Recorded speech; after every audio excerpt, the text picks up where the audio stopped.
Hi friends, welcome to మన Kavya kitchen. ఈరోజు నేను మీకు ఎంతో టేస్టీగా ఉండే ఆంధ్ర సంక్రాంతి స్పెషల్ రెసిపీ అరిసెలు ఎలా తయారు చేసుకోవాలో చూపిస్తున్నానండి. ఇవి చాలా టేస్టీగా ఉంటాయి, అలాగే చాలా క్రిస్పీగా కూడా ఉంటాయి. మరి ఇంత టేస్టీగా ఉండే అరిసెలు ఎలా తయారు చేసుకోవాలో చూద్దామండి. మా ఊర్లో సత్తమ్మామ అని చెప్పి ఒక ఆవిడ ఉంటారు. ఆవిడ చేతితోటి ఈ అరిసెల్ని ఈజీగా ఇంట్లోనే టేస్టీగా అలాగే క్రిస్పీగా ఎలా తయారు చేసుకోవాలో చూపిస్తున్నానండి. జనరల్గా అరిసెలు ఎవరికో కానీ క్రిస్పీగా రావు, చాలా మెత్తగా వస్తాయి. అలా రాకుండా క్రిస్పీగా మనం ఎలా తయారు చేసుకోవాలో చూద్దాం. మరి ఇంకెందుకంటే ఆలస్యం, మరి ఇంత టేస్టీగా ఉండే అరిసెలు ఎలా తయారు చేసుకోవాలో చూసేద్దాం. ముందుగా 2 కేజీల స్టోర్ బియ్యాన్ని తీసుకోండి. వీటిని శుభ్రంగా వాష్ చేసుకొని 24 గంటల సేపు నానబెట్టుకోండి. అంటే ఇవాళ పొద్దున మీరు నానబెట్టుకుంటే మరుసటి రోజు పొద్దున వరకు ఈ బియ్యాన్ని మనం నానబెట్టుకోవాలి. మధ్యలో రాత్రి ఒక్కసారి ఫ్రెష్ వాటర్ వేసుకొని క్లీన్ చేసేసుకొని మళ్ళీ వాటర్ యాడ్ చేసుకొని నానబెట్టుకోండి. అప్పుడు కొంచెం ఎక్కువ ముక్క వాసనలాగా రాకుండా ఉంటాయి. ఇప్పుడు ఇలా నానబెట్టుకున్న తర్వాత మరుసటి రోజు పొద్దున్నే చూడండి, నానిపోయాయి కదా మన బియ్యం.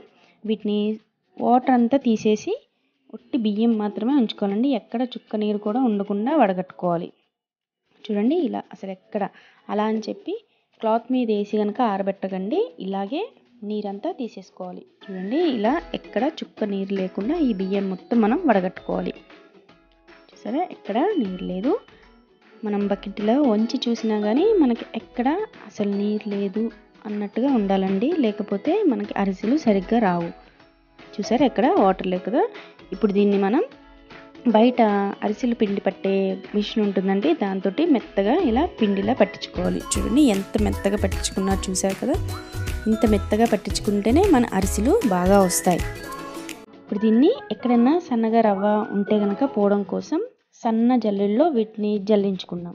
చూడండి ఇంత మెత్తటి దాంతో మనం ఈ పిండి అంతటిని జల్లించుకోవాలి.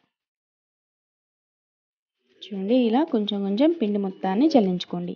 ఇలా జల్లించుకున్న తర్వాత ఎక్స్ట్రా పిండిని తీసేయండి. తర్వాత మనం జల్లించుకున్న పిండిని ఇలా దగ్గరకంటే ఒత్తేసుకోవాలండి, లేదంటే గాలి వెళ్ళిపోయి పిండి అనేది ఆరిపోతుంది అనమాట. చూసారా, ఇలా దగ్గరకంటే ఒత్తేసుకోవాలి. ప్రతిసారి జల్లించుకున్న ప్రతిసారి ఇలా పిండిని దగ్గరకంటే ఒత్తేసుకోవాలి. ఇప్పుడు మనం పాకం పట్టుకునే లోపల దీన్ని ఒక డబ్బాలోకి తీసేసుకొని మళ్ళీ ఒత్తేసుకోవాలి పిండి మొత్తాన్ని. దీన్ని మూత పెట్టుకొని పక్కన పెట్టుకోండి. ఇప్పుడు స్టవ్ మీద గిన్నె పెట్టుకొని ఒక 1/2 కేజీ నువ్వుల్ని యాడ్ చేసుకోండి. ఇప్పుడు ఈ నువ్వుల్ని మీడియం ఫ్లేమ్లో లైట్ గోల్డెన్ కలర్ అయ్యేంత వరకు ఇలా గరిటెతో కలుపుతూనే వీటిని ఫ్రై చేసుకోండి. కలపడం మానేస్తే అడుగున మాడిపోతాయండి, పైన తెల్లగానే ఉంటాయి. ఇలా కలుపుకుంటూ లైట్ గోల్డెన్ కలర్ అయిన తర్వాత చూడండి ఇలా చక్కగా రంగు రావాలి మన నువ్వులు. ఇప్పుడు వీటిని పక్కన పెట్టుకోండి. 2 కేజీల బియ్యానికి కేజీ చెక్క బెల్లాన్ని తీసుకున్నామండి. చెక్క బెల్లం, ఇలాంటి చెక్క బెల్లం అయితే మనకి అరిసెల రంగు కూడా చాలా బాగుంటుందండి. అలాగే ఒక 100 గ్రాముల షుగర్ తీసుకోండి. ఇప్పుడు ఇలా దంచుకున్న కేజీ బెల్లంలోకి 100 గ్రాముల షుగర్ని యాడ్ చేసి ఈ బెల్లం ములిగేంత వరకు వాటర్ యాడ్ చేయండి. ఇప్పుడు దీన్ని పొయ్యి మీద పెట్టుకొని అరగంట సేపు అయితే కానీ మనకి అరిసెలకు సంబంధించిన పాకం రాదండి. దీన్ని ఇప్పుడు మీడియం ఫ్లేమ్లో అరగంట సేపు పాటు బెల్లం కరిగేంత వరకు మీడియం ఫ్లేమ్లో పెట్టుకోండి. బెల్లం కరిగిన తర్వాత కొంచెం హై ఫ్లేమ్లో పెట్టుకొని అరగంట సేపు పాటు మనకి అరిసెల పాకం వచ్చేంత వరకు ఇలా కుక్ చేసుకోండి. ఇలాంటి తెడ్డుతోటి చేస్తారండి. ఎప్పుడైనా ఇలాంటి పెద్ద వంటకాలని ఇలాంటి తెడ్డుతో తిప్పుతూ చేస్తారు. చూడండి ఇలా పూర్వకాలంలో చేయించుకునే వాళ్ళంట ఇంత పెద్ద తెడ్డులతోటి, తిప్పడం కోసం ఈజీగా ఉంటుందని.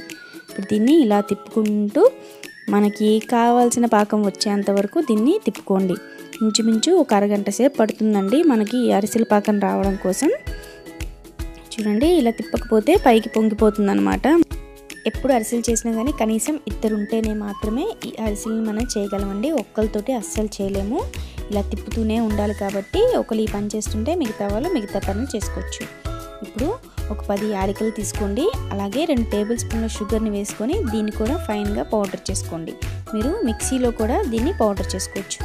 నేను న్యాచురల్గా ఉండడం కోసం ఇలా దంచుకున్నాను. ఇప్పుడు మనం పాకం రెడీ అయిందో లేదో చూద్దామండి. చూడండి పాకం కొంచెం ఉండగా అయింది కదా. చూడండి మనం వేలి మీద పెడితే ఇలా పాకం స్టిఫ్గా నుంచోవాలండి, ఇలా జారిపోకుండా ఉండాలి. చూడండి ఇలా సైడ్కి వాలిపోకుండా ఉండాలి. ఇలా ఇంకొంచెం అవుతే మనకు కావాల్సిన అరిసెల పాకం రెడీ అయిపోతుంది. ఇప్పుడు ఇంకొక 5 నిమిషాలు అయితే ఇలా వచ్చినప్పుడు ఇంకొక 5 నిమిషాలు మనం కుక్ చేసుకుంటే రెడీ అయిపోతుందండి. చూడండి రెండోసారి కూడా పాకాన్ని చెక్ చేస్తున్నారు సిమ్లో పెట్టి. చూడండి ఇలా మొత్తం అంతా దగ్గరికి తీసుకొని మన వేలి మీద నిలబడాలంటండి. అప్పుడే ఈ అరిసెలకి పాకం పర్ఫెక్ట్గా ఉంటుందంట, క్రిస్పీగా కూడా వస్తాయంట. ఈ పాకం దగ్గరే మనకి క్రిస్పీగా వస్తాయా మెత్తగా వస్తాయా అరిసెలు అనేది తెలుస్తుంది. చూడండి ఇప్పుడు ఇలా నుంచోబెడితే కరెక్ట్గా అలా నుంచోవాలి. మన పాకం రెడీ అయిపోయిందండి. వెంటనే స్టవ్ ఆఫ్ చేసేసి చల్లార్చకుండా అలాంటివి కాకుండా వెంటనే స్టవ్ ఆఫ్ చేసేసి మనం ఫ్రై చేసుకున్న నువ్వులు, దంచుకున్న యాలకుల పొడి, అలాగే మనం నానబెట్టి పౌడర్ చేసుకున్న ఈ బియ్యం పిండిని కూడా వెంటనే వేసేసుకోవాలండి ఈ వేడి మీదనే. అంతేగాని చల్లార్చామంటే కనుక మన పాకం గట్టిపడిపోతుంది. ఇలాగా మనం గ్రైండ్ చేసుకొని పెట్టుకున్న ఈ పిండి మొత్తాన్ని వేసేసుకోండి. ఇలా తిప్పుతూనే ఉండాలండి, ఎక్కడ ఉండలు లేకుండా బాగా తిప్పుకోవాలి. ఇలా బాగా తిప్పుకున్న తర్వాత ఇందులో కాస్తంత ఒక 1/2 కప్ ఆయిల్ని యాడ్ చేసుకోండి. వేసుకొని మొత్తం అంతా ఇలా కలిపేసుకోండి. లాస్ట్లో ఇంకొక 1/2 కప్ ఆయిల్ని యాడ్ చేసుకోండి. ఇప్పుడు స్టవ్ మీద గిన్నె పెట్టి డీప్ ఫ్రైకి సరిపడా ఆయిల్ యాడ్ చేయండి. ఆయిల్ వేసుకున్న తర్వాత చూడండి మన కన్సిస్టెన్సీ ఎలా ఉండాలో చూపిస్తాను నేను మీకు. మరీ గట్టిగా ఉండకూడదండి, ఇలా మనం ఒత్తుకునేలాగా ఈజీగా సాఫ్ట్గా ఉండాలి మనం కలుపుకునే ఈ అరిసెల పిండి. ఇప్పుడు దీన్ని చిన్న చిన్న ఉండల కింద తయారు చేసుకోండి. చూడండి ఇలాగా ఈ సైజ్ మీకు నచ్చిన సైజ్ అండి, ఈ సైజ్ అయితే సరిపోతుంది మీకు. ఇప్పుడు ఒక కవర్ తీసుకొని దాన్ని లైట్గా ఆయిల్ వేసి మనం రౌండ్గా చేసుకున్న ఈ ఉండని ప్లేస్ చేసుకొని ఇలా ఈవెన్గా స్ప్రెడ్ చేసుకోవాలి రౌండ్గా. చూడండి ఇలా ఈవెన్గా స్ప్రెడ్ చేసుకోవాలి. మరీ గట్టిగా ఉంటే మీకు స్ప్రెడ్ అవ్వదండి, దాన్ని బట్టి మీకు తెలుస్తుంది. కొంచెం ఆయిల్ యాడ్ చేసుకుంటే సరిపోతుంది. పిండి ఆరిపోకుండా ఉండడం కోసం మనం ఆయిల్ యాడ్ చేస్తున్నామండి. ఇప్పుడు ఇలా బాగా కాలిన ఆయిల్లో మన స్ప్రెడ్ చేసుకున్న ఈ అరిసెని వేసేసుకోండి. ఇప్పుడు దీన్ని రెండు వైపులా చక్కగా ఇలా లైట్గా గోల్డ్ కలర్ వచ్చేంత వరకు చేసుకున్న తర్వాత ఫ్రై చేసుకున్న తర్వాత ఇలా ప్రెస్ చేసిందండి. దీని మీద ప్రెస్ చేస్తే ఎక్స్ట్రా ఆయిల్ అంతా ఫిల్టర్ అయిపోతుంది. ప్రెస్ చేసుకున్న తర్వాత వీటిని ఇలా ఒకదాని మీద ఒకటి పేర్చుకుంటే మీకు వంకర్లు తిరగకుండా ఉంటుందండి. ఇలా వరుసగా పేర్చుకోండి అరిసెల్ని. చల్లారిన తర్వాత ఇలా పక్కకు పెట్టుకోండి. చూడండి ఎంత బాగున్నాయి కదా నువ్వులు, అలాగే మనం వేసుకున్న ఈ అరిసెలు కూడా మంచి రంగులో వేగాయి కదా. చూడండి ఎంత పల్చగా ఎంత బాగున్నాయో కదా మనం వేసుకున్న ఈ అరిసెలు. చూడండి ఎంత క్రిస్పీగా కూడా ఉన్నాయో మనం చేసుకున్న ఈ అరిసెలు. పిండి మాత్రం మీరు ఎగ్జాక్ట్ కొలత కాకుండా ఇలా కొంచెం ఎక్కువ వేసుకోవాలండి. ఎందుకంటే కొన్ని బెల్లం వెంటనే పాకం వస్తే కొన్ని ఏమో వెంటనే పాకం రావు. అలాంటిట్లకి కొంచెం పిండి ఎక్కువ పట్టచ్చు తక్కువ పట్టచ్చు. కొంచెం ఎక్కువ పెట్టుకుంటే మనకి పచ్చిపిండి అప్పటికప్పుడు దొరకదు కాబట్టి ఇలా కొంచెం ఎక్కువగానే తీసుకోండి. మరి ఇంత టేస్టీగా ఉండే అరిసెలు సంక్రాంతికి మీరు కూడా రెడీ చేసుకోండి. చూసారు కదా ఎలా తయారు చేసుకోవాలో. మీరు కూడా ఒకసారి ట్రై చేసి ఎలా ఉందో నాకు కమెంట్ చేయండి. నా వీడియో కనుక మీకు నచ్చినట్లయితే లైక్ చేయండి, షేర్ చేయండి, సబ్స్క్రైబ్ చేయండి. Thank you.